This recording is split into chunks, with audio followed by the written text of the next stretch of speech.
Yo, yo. Now, I know what everybody's thinking. What's going on here? Is this Rally Towel Sports on a Wednesday? What? What? What's everybody doing? Why My are they here? word. How do they exist on other days besides Tuesdays and Thursdays? The Do answer they is have yes. family members?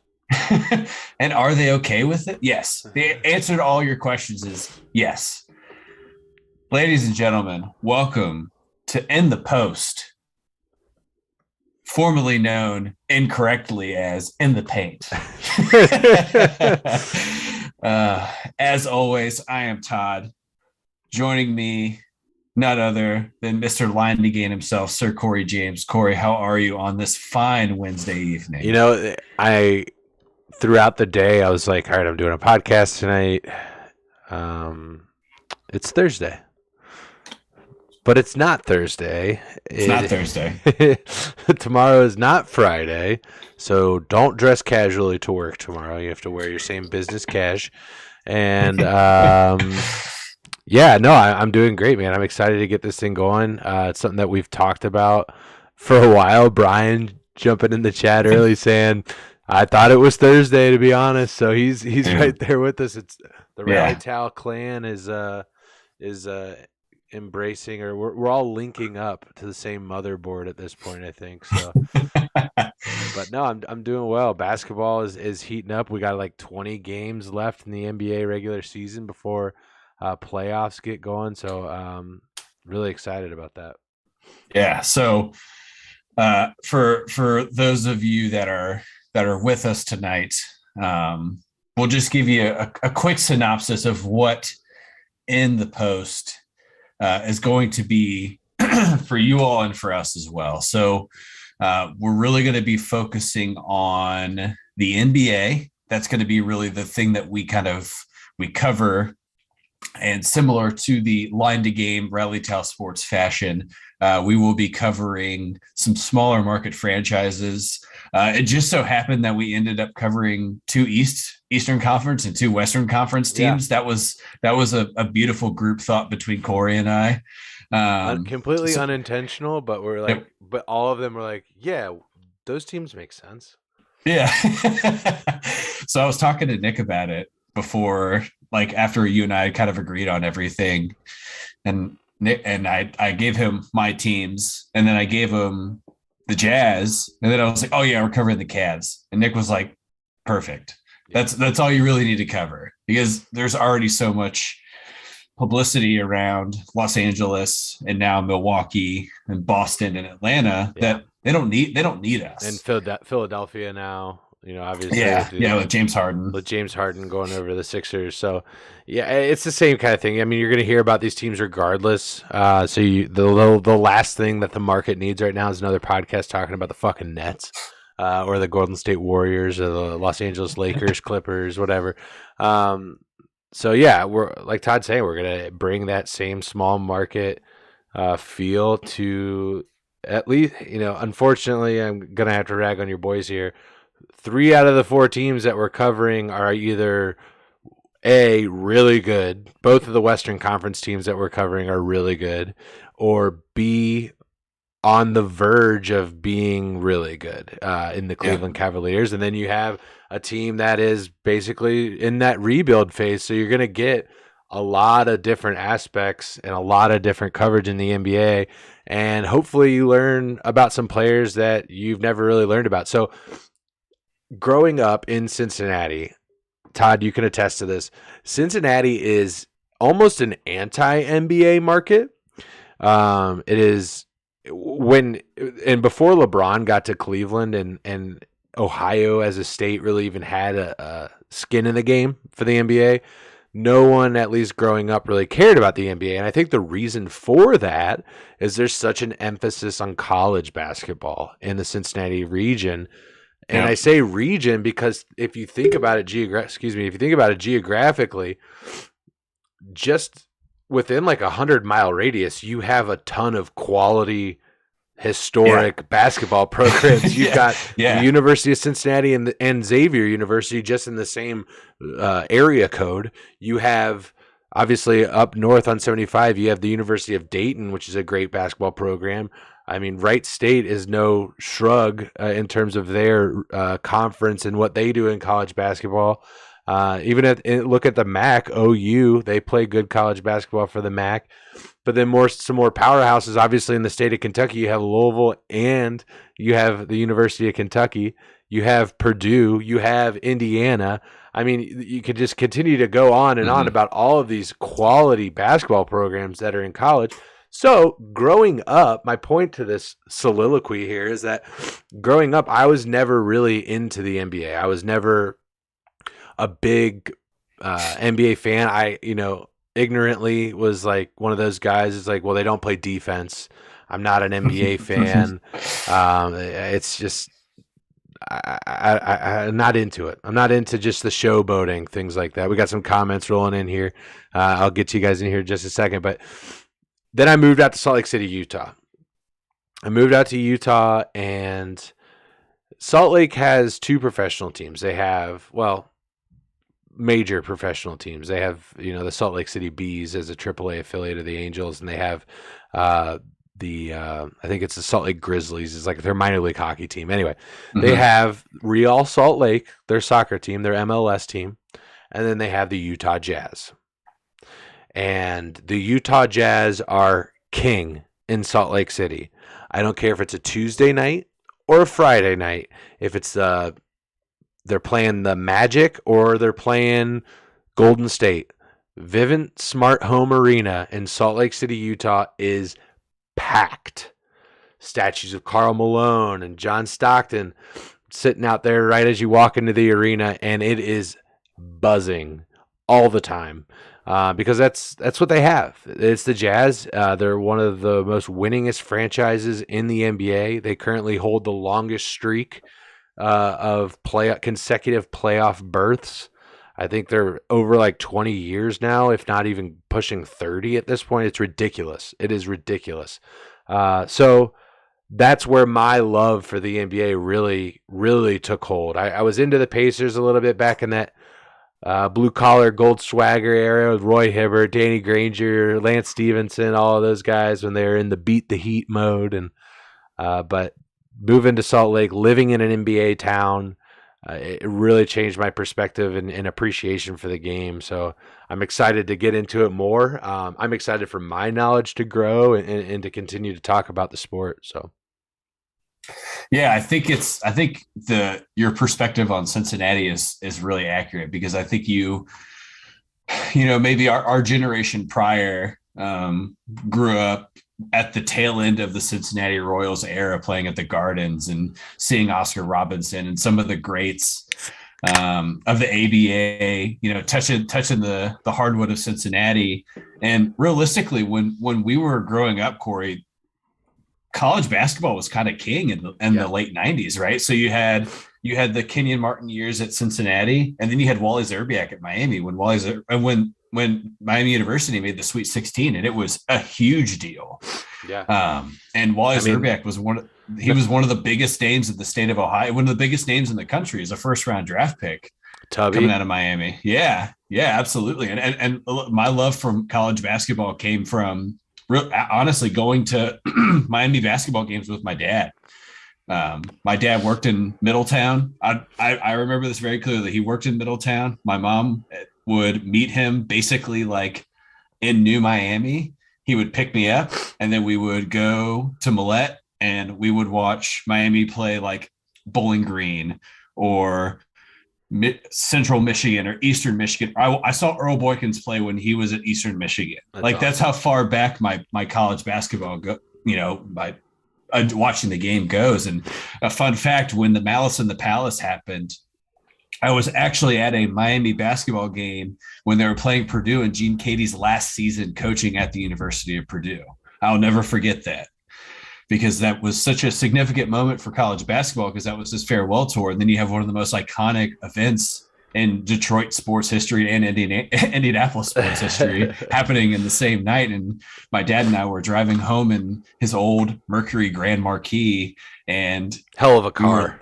Yeah, it was maroon and it had maroon leather. I'll never I forget that think my car either. dad, who's been jumping in the chat, I think he drove one of those as well. By the way, It's a boat. It's beautiful, and it's the most durable engine that's ever been made for a sedan. Um, but we were listening to the Malice in the Palace happening on the radio as we're driving home from this game, and it's just hearing Ron Artest sprinting into the he's into the stand. stands. Oh, And it's God. such a crazy moment for basketball, but my point being that college basketball is rooted deep into Cincinnati and really even geographically for us even closer into Butler County. Because our time frame, Miami was good. Xavier's is consistently a good program, an even better program now being in the Big East, getting 5-star recruits. Cincinnati has their, they're having a tough season this year. Yeah, but they're dealing with a lot of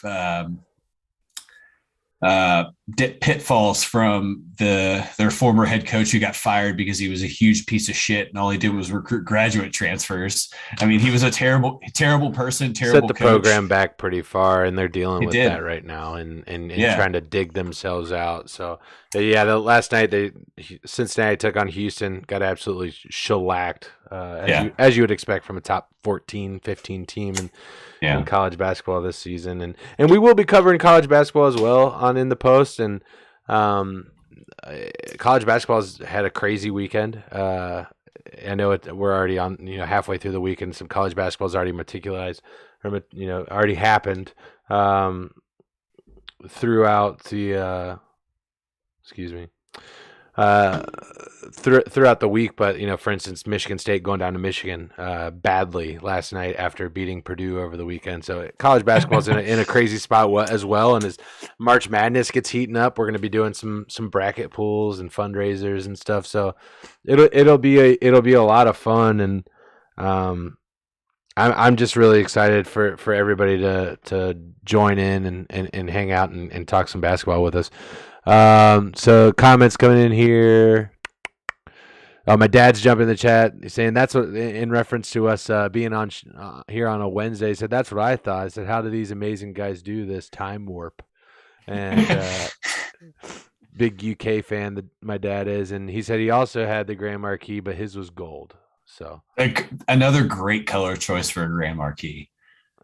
I would show Wilson, Dad, but he is currently resting in bed with his mommy. So he is chilling. Wilson, our new golden retriever puppy, is living the high life right now, likely laying in my spot in our bed.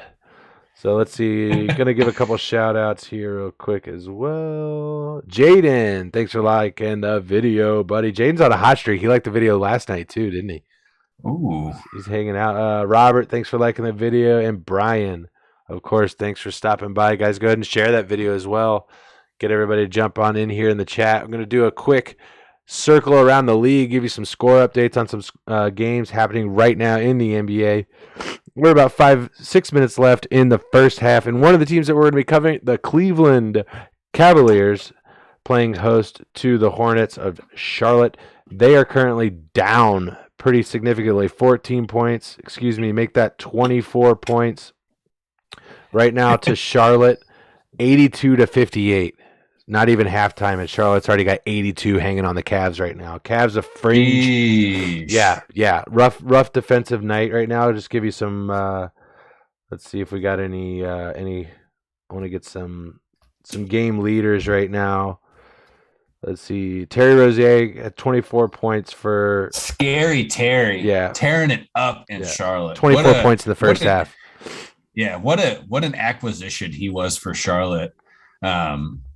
Look, I think he played very well in Boston, but his time and his impact that he's made in Charlotte with LaMelo Ball is insane. I mean, the dude is averaging over 20 points a game. He's consistently their leading scorer night in and night out. And, Celtics fans coining him Scary Terry in their playoff run in 2017 because of his horrendous defense on anybody that he guarded. But damn, if that dude can't shoot a mid-range jumper. Let's see here. And I wanted to Looks like the Cavs are kind of on a skid here as of late. They're a fringe playoff team right now, but looking back, they've dropped 1, 2, 3, 4 of their last 5 games, only beating the Wizards Saturday night. They lost on Monday to the Timberwolves 127 to 122. Tonight, not looking any better as they're down 24 right now, 84 to 60 to Charlotte, to the Hornets. So that's less than ideal. Less than ideal for the Cavs. In another situation that's a little less than ideal right now, Todd, as we go to the next score. In Orlando, the House of Mouse, the Magic are currently up 18. They're up 18 right now on the Pacers, 84 to 66. Pacers, another team we're going to be covering here on In the Post. Yeah, so if you look at Indiana's roster, and we're looking at a team that dealt Karis LeVert and Domantas Sabonis right at the trade deadline, and realistically, the better end of that trade is them picking up Buddy Hield and Tyrese Halliburton from Sacramento. But the biggest thing you look at when you look at Indiana is that they don't have somebody who's your bona fide take over the game player. They just don't have that person that has that benefactor to just say, give them the ball and go to work. Right. And I think that in the NBA, it's required, if you're going to be competitive, to have that guy that can go to work for you when the rubber meets the road. And I think Tyrese Halliburton has some of that built into him. He's an above average scorer, handles the ball very well, but he seems to be inconsistent in his ability to create his own shot, and then that turns into him forcing his shot, which then turns into him passing the ball to Buddy Hield, who will shoot a 3 at any given time, no matter where he is at on the floor. Buddy Hield tore it up in Oklahoma, and that was kind of his claim to fame, was that his ability to be able to shoot all over the floor and kind of be that dagger for Oklahoma when they made their Elite Eight run when he was a sophomore. Right. And he just has not translated to the NBA well, and I think there's something to be said about the transition of the pure score only kind of coming out of the NBA as the game has progressed. And Buddy Hield is a scorer only; he is not a defender. And I think the Pacers are at a point where they've made some picks in the last 4 years in terms of a draft. And right now, realistically, Jalen Smith is kind of their best pick over that time frame. I was really big on when they drafted Chris Duarte, and he had a great preseason his rookie year, and he's just super cooled off. And I think that Indiana expected a little bit more out of him too. But again, he's a scorer. He's not a defender. And I think that that's the thing you run into when you draft a 6'4" shooting guard, right? Is there's a ton of 6'7" shooting guards. Right. Now. There's a ton of guys that can be 6'9" and move the ball. Well, and Indiana just doesn't have somebody to defend that. Well, yeah, and what I'm hearing from you is that they don't have complete basketball players, and honestly, in today's NBA, you can't be pigeonholed into I'm a 1 or I'm a 2 or I play the 4. You can't do that any longer in the NBA. Like, you literally need to be almost able to play. You have to be able to play 4 positions. You almost need to be able to play all 5. That's the way that it works, because teams are running out.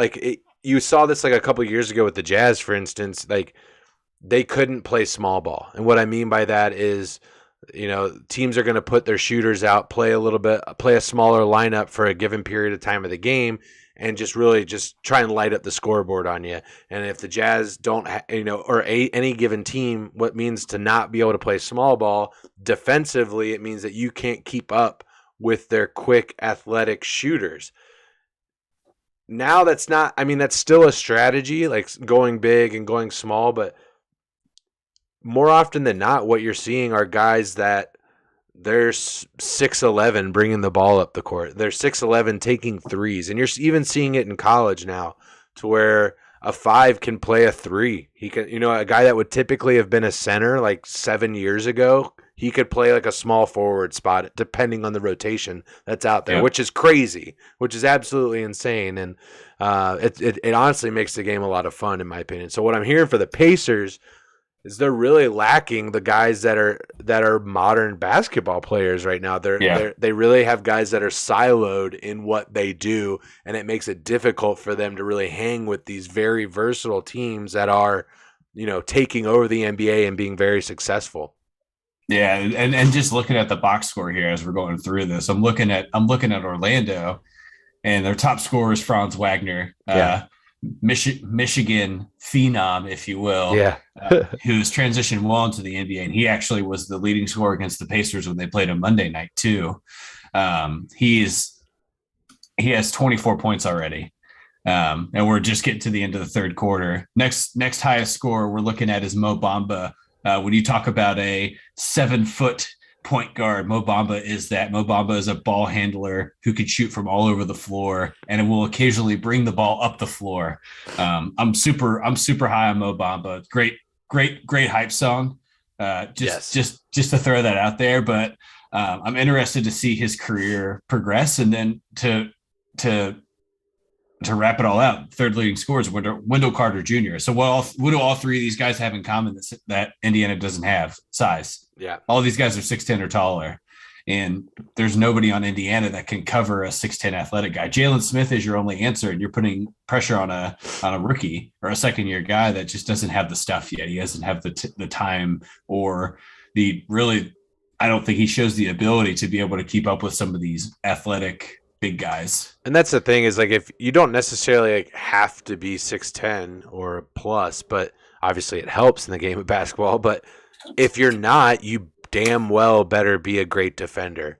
And so lacking that, if you're not a great defender, which it sounds like that's an area that needs to improve for Indiana going forward, is guys that if you're not tall, well, then you better be fundamentally sound on the defensive side of the ball. To make up for that when it comes to locking these guys down. So and Indiana's just they haven't made the right picks either to get better, right? And I think that they've traded a lot of picks away. There's been, I think, 4 of the last 6 years they've had a pick, and it's traditionally in the second round. And this trade for Karis LeVert where they basically gave away the farm, they're looking at potentially a top 14 pick. If Cleveland turns their trajectory the other way, they have to be a bottom 14 team, of course, for that to happen. But they're still getting 2 first-round picks, and then they'll have 2 second-round picks next year. So I'm interested to see how they address that, especially with a pretty oversized draft class coming into this 2023 draft class. Yeah, and I'm really interested because I think for a team like Indiana, a team like like Utah, and even a team like Cleveland right now, where they don't necessarily have that market draw where like a Clippers, Lakers, Nets, Knicks, Bulls, that major market draw of just being in a big market, where they don't have that. In order for them to compete, they have to draft their core. They have to draft their all-stars. The Jazz are close. Phoenix, they've been able to the Suns, obviously another team that we're covering, playing later tonight at 10 o'clock, but they're a team that I think they have a little bit more draw. One, they have a storied history, but I think Phoenix is a little bit more of an appealing market than Salt Lake City, Utah. Just weather. I think that's pretty much it. I mean, Phoenix is a gorgeous town. It's a great place to invest in property, which is what a lot of these NBA players are doing now. They're not just they're multifaceted. They're not just focused on basketball. They're focused on a lot of different business ventures, and that goes into consideration when they're making their choice. Obviously, their main superstar was traded there, so I don't think that. I shouldn't take, not their main superstar. Future Hall of Famer that's on their roster was traded there, so I'll put it that way. Chris Paul was traded to the Suns, wasn't he? Yes. Okay, yeah, that's who I'm alluding to. Chris Paul. Yes. Yes. I assumed we were talking CP3 when you're talking about Yeah. All-Star potential future Hall of Yeah. Famer. Yeah. Devin Booker's not there. I love Devin Booker, even though he's a UK guy. I love Devin Booker. I think he's the perfect epitome of a. I think him and Donovan play a lot of the same game. Like you don't hear Yeah. a lot out of them, but they just produce. And I really Yeah. like both those guys. Couple of shout outs real quick. Shout out to Rob dropping in and liking the video. Good evening, Rob. Appreciate you dropping by, my man.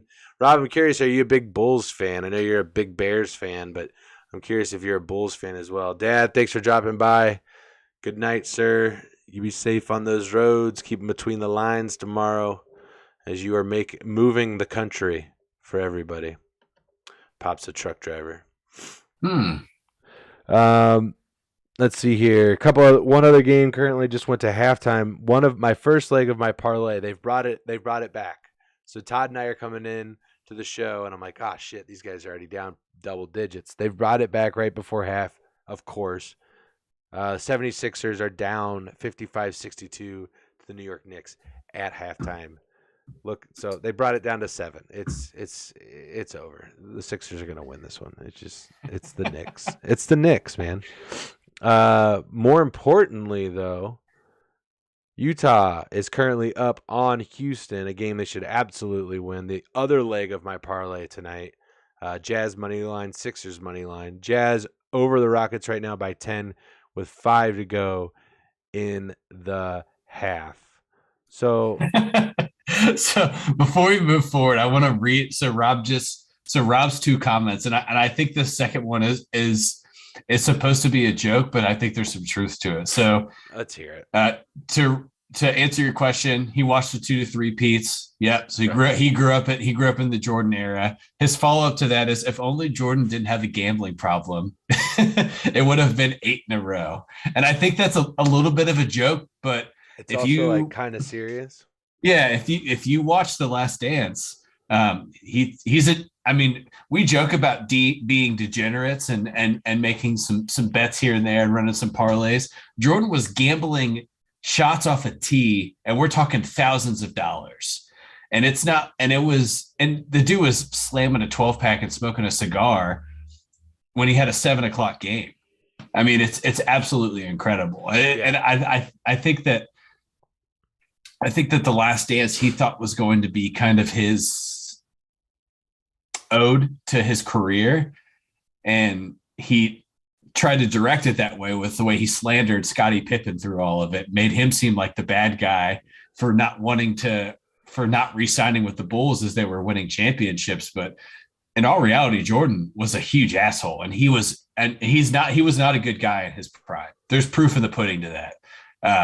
There's a reason why he played baseball. There's a reason why he left basketball to play baseball and then came back to basketball. And it's because he had a huge gambling problem, and he needed to remove himself from that for a short period of time. Yeah. That's the best way I can describe that. If it would have been anybody else in the world, they'd be dead, because they'd be millions of dollars in debt to loan sharks. The amount of money that Jordan was throwing around in his prime. It's insane. Yeah, I think it's part of his greatness is his selfishness. I don't think Michael Jordan is Michael Jordan without the way that he is, in that he wants to beat you so bad at everything. He is the ultimate competitor. Mm-hmm. And you hear people that are, that were close to him, specifically in that documentary, talking about how Jordan consistently would just try and make a competition out of the dumbest things. Like there's everything. It was everything. So he would try and raise the stakes, put money on it, and I think that's what it was. I think it was his desire to compete and try and beat things. I think that's what fueled his gambling addiction, but it also fueled his greatness. It made him who he was, and I'm not sure that we'll ever see a competitor like Michael Jordan again. We will see. We've already seen athletes that are more athletic than him. I don't think that's a question.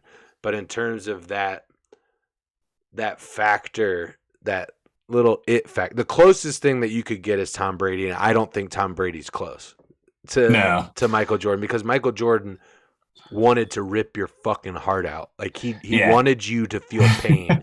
He Yeah. didn't. Rob described him as bloodthirsty, and I think that's a perfect description. Yeah, absolutely. He is a piranha that smells blood consistently and just wants to go, go, go.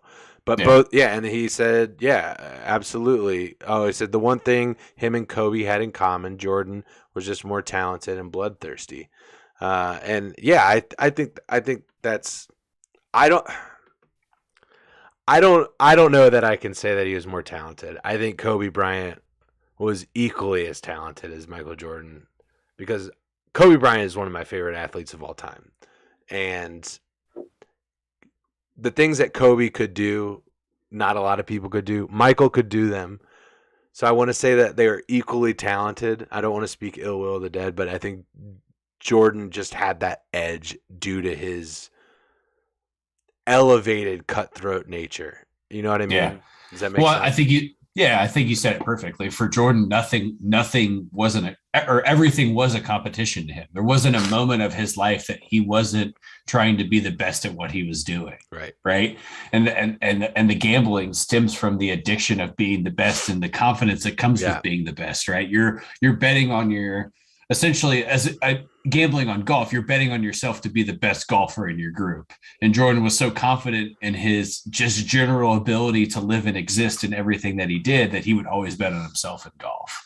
And I think that's the testament to that is the way that he led when he was, when they basically had the goon squad for the Olympics in USA, and he basically just made himself the captain. No, there's no captains on an Olympic basketball team, but Jordan walks into the first practice and starts directing people and running fives on people. And not only that, there's a moment in that, and we'll get back to live basketball. This is the debut show, so we're gonna have some fun. There was a time when. So Jordan comes on the team. I think this is the 92 team, if I'm not mistaken. Or what year was this? That's the 92 is the dream team. Okay, so 92, that's the later year. And there's a guy on that team who you may have heard of. His name's Irving. Decent basketball player as well. The only Hall of Famer to have defeated AIDS, Magic Johnson. There's a time when Jordan came on there, and Magic was still like the face of the league at this point, but Jordan was like the up and coming guy, and they just had it out. They had it out, and Jordan showed him. He's like, it's my time now. It's me. Yeah, it's me. And he became the leader, and then from there out, the face of the league. And I don't think there will ever. I'm not sure that there will ever be a more unified great. Like, I'm not sure that there will ever be a more unanimous great, right? Like when Jordan was at his all-time peak, it was Jordan, and no one else was close, and he was world renowned. Everybody knew him. You could argue like Cristiano Ronaldo up there, David Beckham at it, in his prime was up there, but I don't know if we'll ever really see, due to the exposure that a lot of other players are getting now, I don't know if we'll ever really see a guy that captivated the entire planet as much as Michael Jordan did.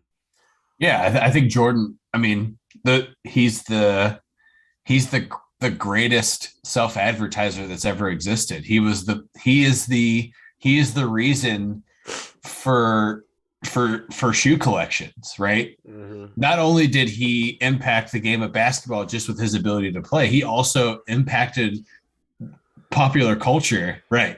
He impacted popular culture by creating a persona for himself by being a shoe guy, right? And at that point in time, shoes were becoming somewhat popular in the NBA. There wasn't really necessarily a bunch of shoe deals. Really, Bo Jackson was the only person that had a shoe deal at that point in time.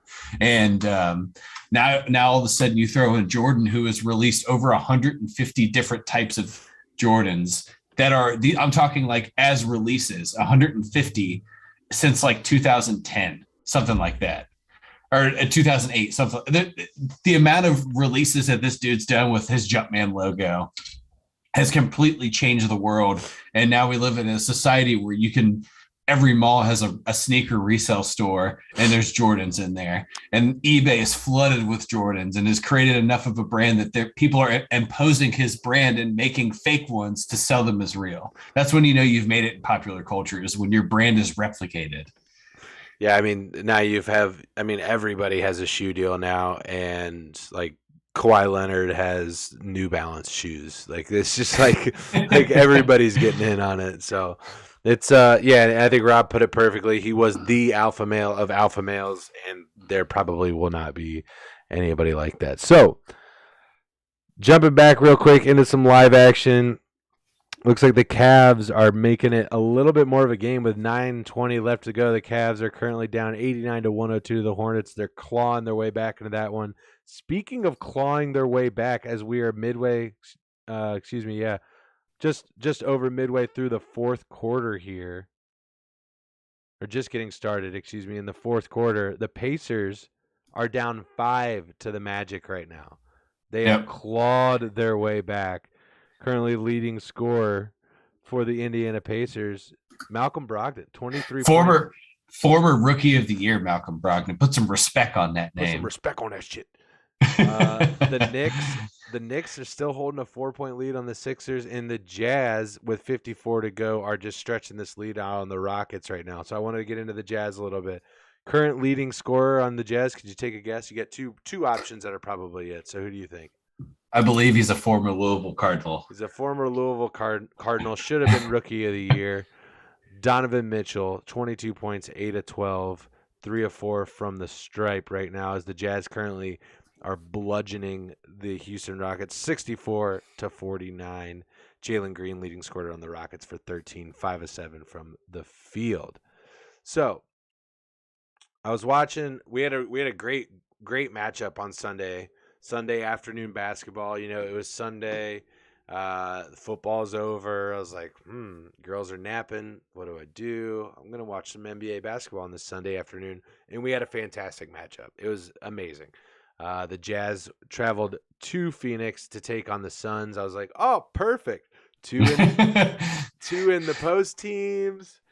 We're going to watch a little bit of some Western Conference, potentially a Western Conference Finals matchup, maybe. I don't know. We'll see. And it was a great basketball game. Almost went down to overtime. The Jazz had a nice double-digit lead, and the Suns clawed their way back. Rudy Gobert was fouled with a couple of seconds left, knocks down a free throw to take a 4-point lead. Or excuse me, this is prior to that. Let me back up. Suns have the ball down 3. Inbound or missed free throw. Jamison Crowder gets the ball. He's bringing it up across half court. Looks to pass. I think it might have been to Booker. I can't remember who he's passing it to. Just sails it over his head out of bounds. There is 0% chance Jamison Crowder tasted his dinner that night. There's 0% chance. He could have had the most delicious filet with a lobster tail sauteed in 6 pounds of butter. He didn't taste shit. He didn't taste anything because he blew that game. Gobert gets fouled on the next possession. Jazz take a 4-point lead and seal the game.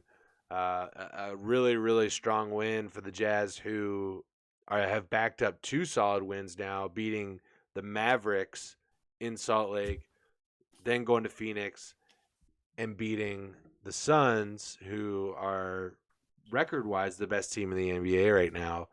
Yep. And then now are in Houston, a very winnable game with control, almost halftime there, nearly up 20 points on the Rockets. So I don't know. Have you had the opportunity to watch any Jazz basketball, Todd? So not in terms of live games. So I watch a lot. I watch recaps of basically, as I've gotten prepared for this, I've been watching the recaps of most NBA games, and I started digging into someone I think that you even wanted to talk about tonight. And I think it's the former 6th man of the year, likely this year's 6th man of the year, Jordan Clarkson. And I think, well, he won it last year. Right. That's what I'm saying. Former six man of the year, future six man of the year. I think that he is Have a good night, Rob. Thanks for dropping in, brother. Enjoy that got Eagle Rare, you lucky son of a bitch. Anyway, he's put the Jamal Crawford sneakers on and understands that his best position is off the bench, right? And Clarkson coming out of college and playing in LA, he didn't ever really he didn't ever have a defined role, and then he had to compete against D'Angelo Russell. So then you're talking about two people that at that point in time played the same I position. think he really came into his own in Cleveland, honestly. Yeah, I mean, yep, yeah. So I think that that's where he decided that he was going to become a shooter, right? And Jordan Clarkson started working on that backup mid-range to three-point jumper, yeah. and started becoming a guy that on and off the ball he's a threat. And now you get him into Utah and you have a guy like Donovan Mitchell who is constantly going to be double teamed no matter what the scenario is. And it gets somebody like Jordan Clarkson open and he eats, right? He averages 15 plus points a game. Yep. Currently right around there, yeah. Yeah, he averages 4 or 5 dimes a game, and he's fit nicely into Utah. And I think the thing that they do well as a team, and they've always done well as a team, is that they've always had one or two guys that grab a shit ton of rebounds. Rudy Gobert is the best rebounder in the NBA, best shot blocker in the NBA. So you're not having the concern of the ball being taken away from you when you force a shot. You have to, you got to reset the offense. And then you get a guy like Donovan Mitchell, who at any point, any game can just drop 40 plus, right? That's a really good problem. He can score from literally anywhere on the court. I mean, obviously not the range like Steph shooting it from the fucking logo, but against this, or LeBron for that matter, doing that last night. But against the Suns, he had some where he just pulled up. He was like 6 feet off the line and just pulled up and shot, and he drained him. And he can do that. But I think where he really shines is when he drives the lane, and that not only just for him, which he is amazing at doing. He's been really good at that since his time there at Louisville. But when he drives like that, then you got a guy like Clarkson, or you got Bojan Bogdanovic sitting out there on the perimeter ready, or Mike Conley sitting out there ready to go in case they collapse in on Donovan, kick it back out to one of those guys that spray it for him. And historically speaking, I think in terms of this like team that shoots a lot of threes, I think the Jazz were kind of late to the party. They didn't really have anybody. They didn't have a Bojan, you know what I mean? They didn't have a Clarkson. They didn't really address that need as a team for the longest time. It was the crazy Ozzy jingling Joe Ingles, like was the guy, you know what I mean? That he was their 3-point shooter, and it didn't really come to fruition until the last couple of seasons. So yeah.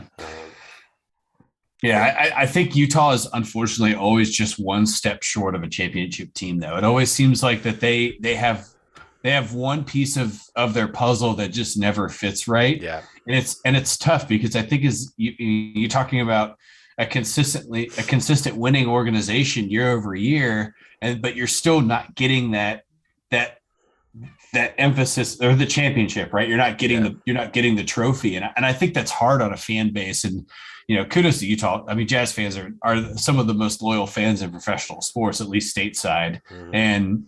And it's tough, dude. The NBA is just so tricky because at any given time, you're looking at teams that build these super teams of the Golden States and the Lakers and those teams. When you put 3 superstars on the floor and then you throw in a couple other guys that could score 15 at any given time, it makes it really hard to be a Utah franchise that doesn't have the liquidity that an LA has to be able to put these big contracts together and front load them and deal with the rest of the money later. Utah just doesn't have that ability. And I think that that's going to be a thing that impacts Phoenix in the very near future, because you're looking at, CP3 is cheap because he's in his 16th year. Yeah, he's right. He's about done. Yeah. So you've got Devin Booker, who's 5 years in. You've got DeAndre Ayton, who is in his third year, and then you have Michael Bridges, who is in his third year. So you're talking about some good young talent in Phoenix, and between the three of those guys, that's a lot of money that you're going to tie into them, right? Those are all three guys that have the superstar. Booker has shown he's a superstar, but DeAndre Ayton, when he's healthy, is the best big man and second best big man in basketball. Joel Embiid's the best big man in basketball. There's no competition there, but DeAndre Ayton has the ability to be, offensively. DeAndre Ayton has the ability to be a takeover big man, and that's a lost art in basketball. Right. I mean, we just talked about everybody's a 6'9" athlete now.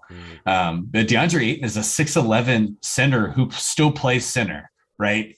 And there's not a lot of that left. And Ayton, he has a good front, the face-to-face jumper, but he still plays the big man position. And I think that's a thing that helps Phoenix in some tight games. But then when you're matched up against the best big man defender in the NBA, it gets tough when Gobert grabs 6 rebounds in the fourth quarter, all of them with less than 4 minutes left. That gets pretty challenging.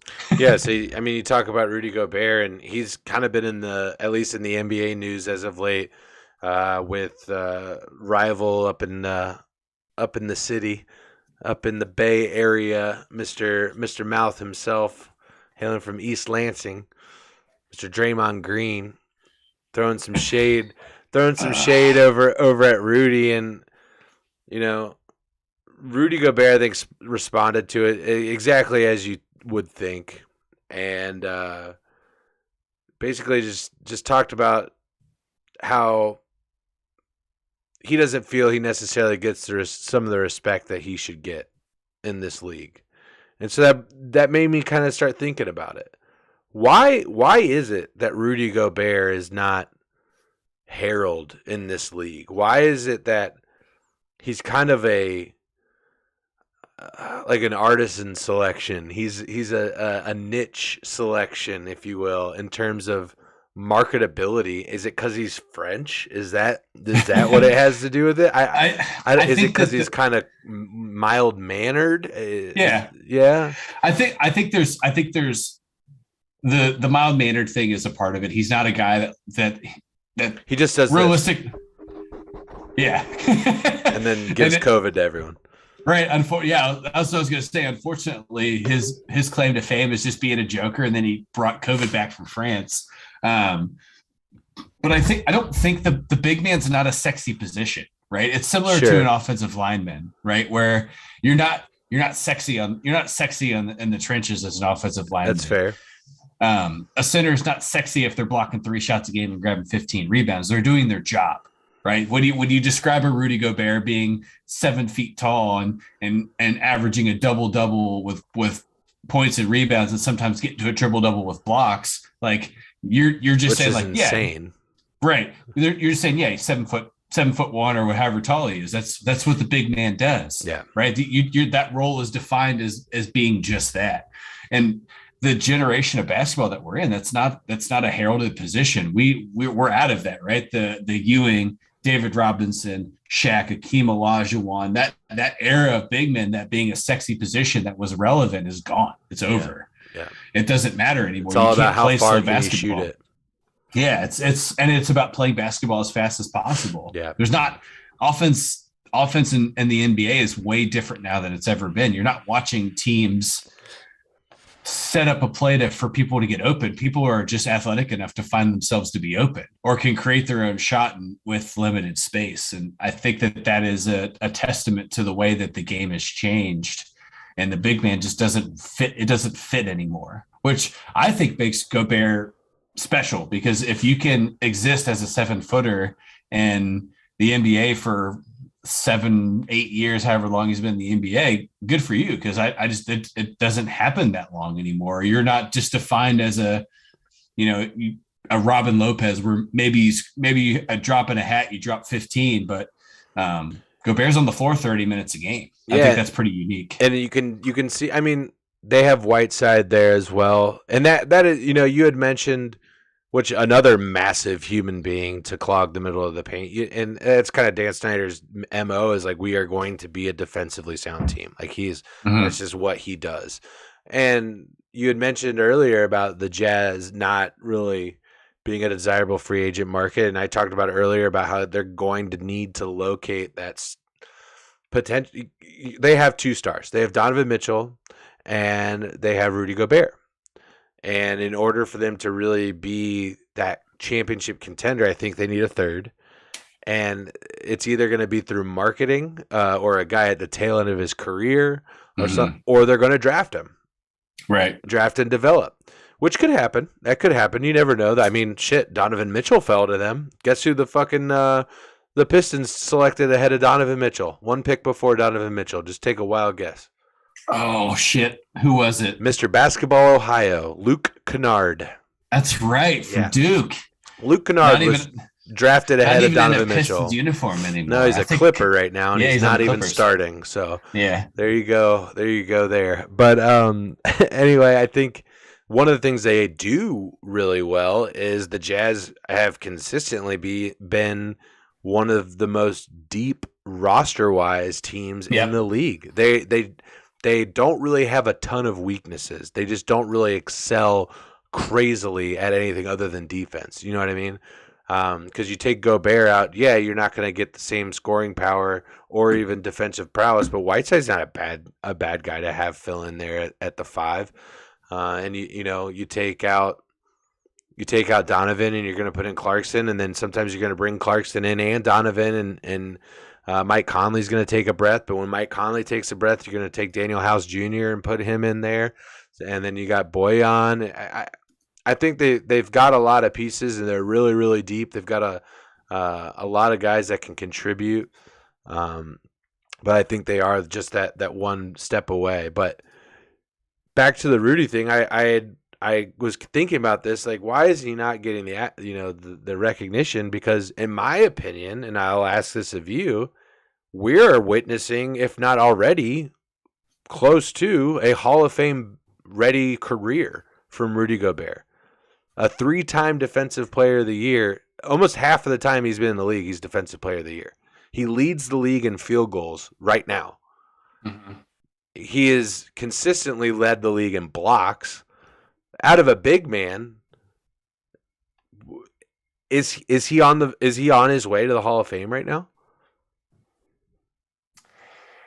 You know what? I'd love to agree with you. I just don't think so. I don't think that statistically, when you look at Rudy Gobert as a whole, you think, wow, this is a guy that made an impact on the team for a really, really long time. Yeah. And he played basketball at a completely unique level to what the NBA is currently.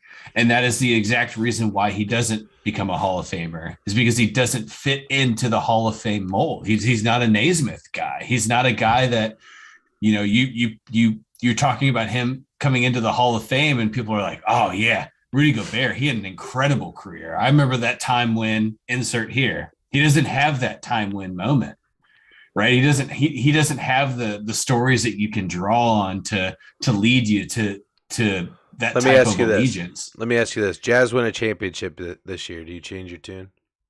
No, I don't. I really don't think so, man. I think Donovan Mitchell has a better opportunity in his career to be a Hall of Famer than Rudy I think Gobert he's a better basketball player in general, so I would agree with that. I will also raise you one more rebuttal. Ben Wallace. So are you asking? Yeah. No, I was just as surprised as you are about him getting in. And I think but the Pistons won a championship when he was there. That's why I raised the prior. Right. That's why I asked. But I think that Ben Wallace made an impact for them for a championship. Right. And look, things could change, and Rudy Gobert they could get into the NBA Finals, and Rudy Gobert has a triple-double games 1 through 4, sure. And I'm singing a completely different tune, right? Yeah. But there's just not that moment where you say, "Hey, remember this moment when." Ben Wallace has that moment where they're in the NBA Finals, when they were in game 4 or 5 in the fourth quarter, and Ben Wallace had 3 blocks and 6 rebounds, and like 2 possessions or Right. 3 possessions, And and they those swept moments the you're like, Lakers. Yeah. yeah, Yeah. yeah, and you're like, oh shit, that's the moment. That's where Ben Wallace beat Shaq, right? That's Yeah. the moment where that exists. So So there's just so Gobert doesn't have that. there's a gap, obviously, currently in his career. I think it's fair to say Rudy Gobert can play. Will probably play at least. I would, barring some injury, he'd probably get another 5 years out of Rudy Gobert. I think that's a Yeah, fair. he's in year 9. Yeah, I think that's a safe assessment. We can get 5 more out of Rudy. So let's say he wins 3 more Defensive Player of the Years. I think he's on track to do it this season. Let's say he gets 3 more. He's 6-time Defensive Player of the Year. What do you say then? Yeah, I don't know. I'd love to see how many times Bruce Bowen was Defensive Player of the Year, Is he in because the I Hall of think that Fame? no, Well, there you go. no, but Bruce Bowen is known as the lockdown defender. Right. Bowen would he guarded Kobe, he guarded T Mac, he guarded everybody, right? Right. He was the guy that shut down Vinsanity in the Toronto craze. So I don't think that it's hard. And I'll be honest with you, man. I'm not as well versed on how to get into Naismith as much as I am to get into Cooperstown or to get into Canton. But it's a different type of player that gets into the Naismith Hall of Fame. And you're encompassing, 3 different levels of the sport. And I just think it's different. And there's just too many guys right now that get that nod before he does. There's too many people playing right now that are going to get there, and you just can't flood a Hall of Fame with one generation of talent, especially when there's still several coaches that coached over 20 years that aren't done yet or are just finishing their careers that are going to get in as well. Yeah. There's too much. There's too many, and there's too many guys that are playing the game that are just getting started that are going to make a larger impact to basketball, in my opinion. So here will be my lobby pitch. If you don't have an NBA team yet, which a lot of people in Cincinnati market don't really have an NBA team, or they kind of root for the Cavs, and you don't think there's defense in the NBA, I will ask of you, next time the Jazz are on TNT, ESPN, ABC, turn them on. Watch number 27. You can't miss him. Biggest motherfucker on the court. Looks like his last name's Gobert, but it's not. It's Gobert. And just watch him play. You'll enjoy it. If you're missing some defense in the NBA, which I don't know why you think that, but anyway, things have wrapped up in Cleveland as the Hornets have taken down the Cavs 119-98. Cavs dropping their 5th out of the last 6 games on a complete skid. Great news for Pacers fans who hold that is it a first round pick there for the Cavs next year? Yeah, it's a compensation that if they're in the so basically the way that trade worked when they traded LeVert is Cleveland said, "Hey, you're guaranteed a 1 through 14 pick if we're bad enough. But then if it's if we get 15 or up, you basically are just going to draft wherever. We're going to pick your spot." Okay. So, yeah, that's kind of the way that a compensatory pick works in the NBA. And in other news in the league right now, the Indiana Pacers have clawed back and forced overtime in the House of Mouse in Orlando. They had a one last shot. Malcolm Brogdon, former Rookie of the Year Malcolm Brogdon, had a opportunity for a layup with 0.4 seconds left. He missed it. Wendell Carter with the rebound. And we are headed to overtime in Orlando as the Pacers try and snap a 1-game losing streak. I don't know if you can call it a 1-game losing streak, but they did lose on Monday. Was it Monday? Yeah, Monday they lost to the Magic. So looking to get revenge tonight in Orlando. So hopefully they can right the ship. We are back in action in Houston as the Jazz currently hold a 17-point lead over the Rockets. Other league games going on right now: Heat versus Bucks. Heat 77 in Milwaukee over the Bucks, who have 69. Sacramento Kings in New Orleans taking on the Pelicans as they are up 70-75. Thunder in Denver taking on the Thuggets. They are currently up 19-12. And later tonight, we have the Suns playing host to the Portland Trailblazers, and they are without Devin Booker, and they are without, of course, still Chris Paul. can they hang on? Do you think that? I mean, this is going to be a hell of a game, in my opinion. Yeah. So I need to be more well versed with Portland. So No, you don't. No, you don't. I do. I want to be able to speak intelligently on the Portland Trailblazers. I want. Why? They're 25-36. They're hoping to lose every game from here on out to get a lottery chance. Right. That's where Portland's at right now.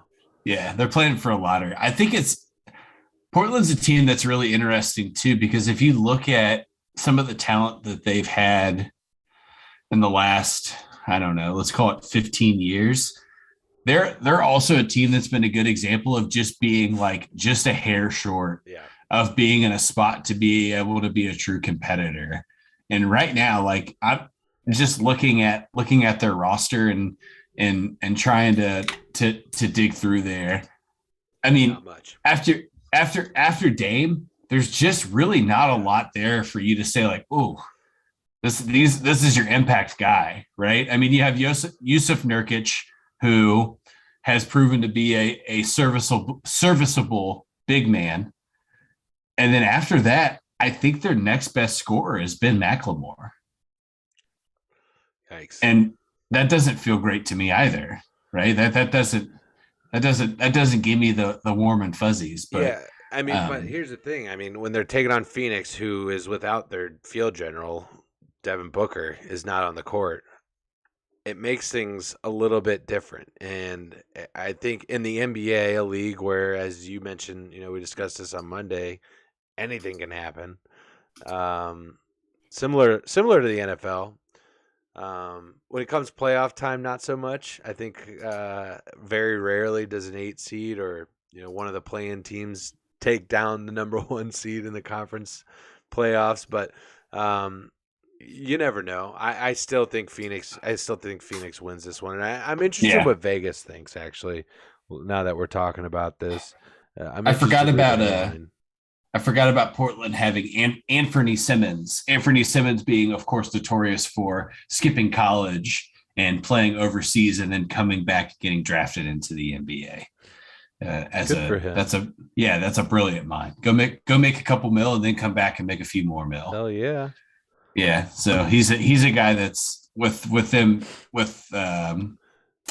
McCollum being kind of down, no longer being in the NBA or no longer being on Portland, I should say. That's their impact guard. So here's what Vegas has to say. No Chris Paul, no Devin Booker, no fucking problem. Second biggest spread on the night as biggest spread on the night, at least pre-tip. Suns are a 13-point favorite. Ooh, they're in Phoenix though? Are they in Portland? They are in the Valley. They're in Phoenix. Look, I think Phoenix still has, again, with Michael Bridges and DeAndre Ayton, you still have Crowder. Like, you got guys in there that can score, right, and take over. I think DeAndre Ayton has a good game. I think Mikal Bridges is a guy that doesn't get a ton of attention in terms of being an impact player, but that's a guy that he led Villanova to a national championship, and then he gets into the NBA and gets on Phoenix and immediately averages 15 plus points a game. Yeah. So a good serviceable player for them as well. I mean, and backing up Ayton, obviously they have JaVale McGee as well. I mean, he is what he is. Don't forget another big man that they have. You might recognize this name out of Wisconsin. Mr. Frank Kaminsky is on the roster. Him going to Phoenix actually kind of revitalized his NBA career. I don't know. I hate Frank Kaminsky. He's the reason why Kentucky didn't win a national championship. Him and Sam Decker that year. Frank Kaminsky. I put him in. I put him and Leitner in a similar category in my mind. Really? Because I think no, I do. And not related to Kentucky. I'm talking just in college basketball purely. So take Kentucky out of the equation. So Frank Kaminsky is a guy that will forever be Leitner is a gold medalist. No, I'm talking in their college careers. Okay. I'm not encompassing whole career here. All right. And to be fair, Christian Laettner played next to no minutes as a gold medalist. So hey. Watch yourself. okay. Well, back to the point I'm trying to make here. So when you think about names, let's Frank Kaminsky, Christian Laettner, Tyler Hansborough. I'm just going to throw those three names in the same sentence there. Wow. Those are three of the best college basketball players of all time. I three of the top 10. Kaminsky's in that? Come on. I think so. I do. Come on. He's one of the best scorers in college basketball history in terms of consistency year over year. What about Carmelo? Well, it's a one and done in Syracuse. They won a national championship that year. I think that okay, what about Hakeem Warwick? Hakeem Warwick scored almost as many points per game as Melo that year in Syracuse. I'm trying to think of there's got to be a better college basketball. I mean, Derrick Rose. How long did he play at Memphis? One and done. Of course. It's Calipari. Come on. Yeah, the dude didn't even take an ACT. Yeah, some other Derrick Rose took his ACT for him. There's proof to that. No, I look. If you look at, I look at Frank Kaminsky's college career. You look at his college career and his impact on Wisconsin. What about JJ Redick? Oh, I know it sucks, but JJ Redick had a better career than Frank Kaminsky. I don't know. Come on. JJ Redick was a household name for like all 4 years. I don't know.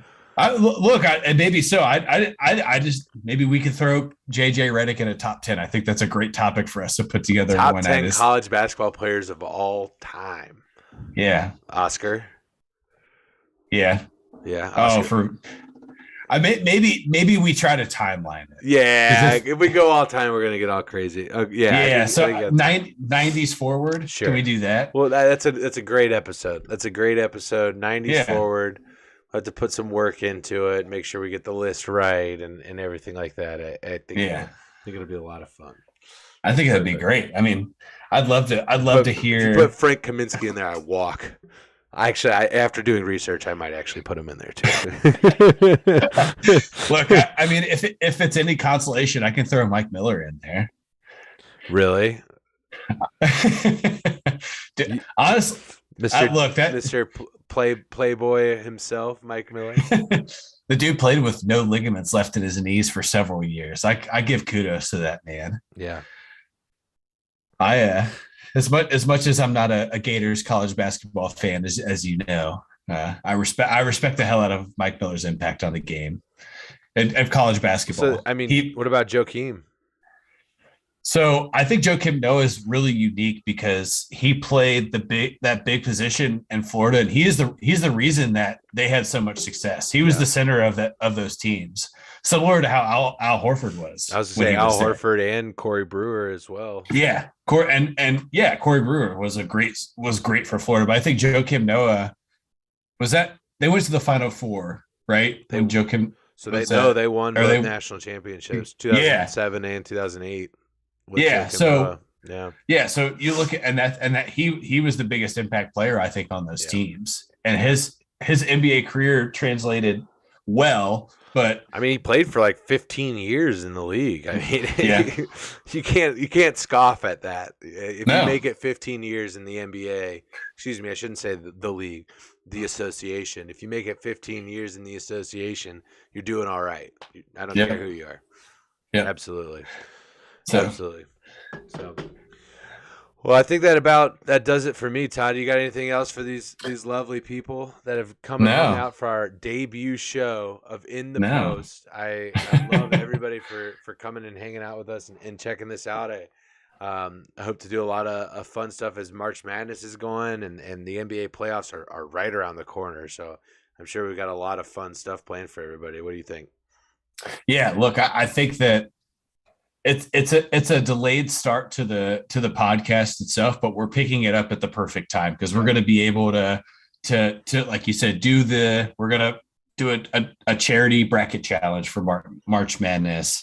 We could do basically like an NBA Finals squares. They make those exist. There's NBA Finals squares. There's a game that you can play within that. We can make that a charitable event. So Interesting. there's a great opportunity to be able to number one, grow our knowledge in the NBA. I mean, full transparency, I was pretty disconnected from the NBA until about two weeks ago, and I started making sure I was Hey, versing myself the in it. Bengals were in the Super Bowl. Yeah, We had other things to worry about.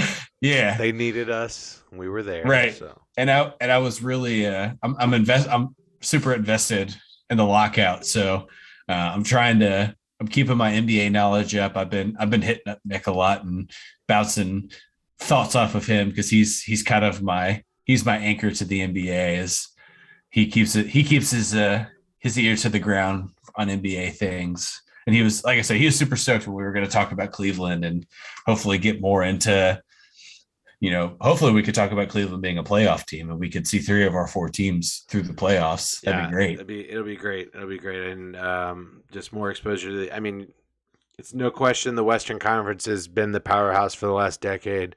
I think that's still true this year when you look at some of the bottom half of the playoff teams. That being said, Eastern Conference team won it all last year, so we'll see what happens as we move into this play. Again, like 20 games left. That's it. Just 20 games, and then we're going to be in the NBA playoffs, which are some of the most exciting playoffs in sports. To me, it's NFL, NHL, NBA. They're just some of the most exciting playoffs once you get past that first round. Things. But here's the thing. You got 8 versus 1. You know who's winning that one. But that 4 or 5 matchup, is huge. It's huge. Yep. It's always a lot of fun. Even the 3-6 matchup can be a lot of fun too. So exciting time to be getting into basketball, and I'm excited for everybody to come along with us. We will be live again tomorrow night for the staple, the meat and potatoes, line to gain. We'll be live tomorrow night right around 8:15. You know how we do it over here, sliding in when we want to. So I appreciate you guys. For Todd, I'm Corey. Thanks for joining in the post. Everybody have a wonderful evening, and we'll see you tomorrow night. Thanks so much.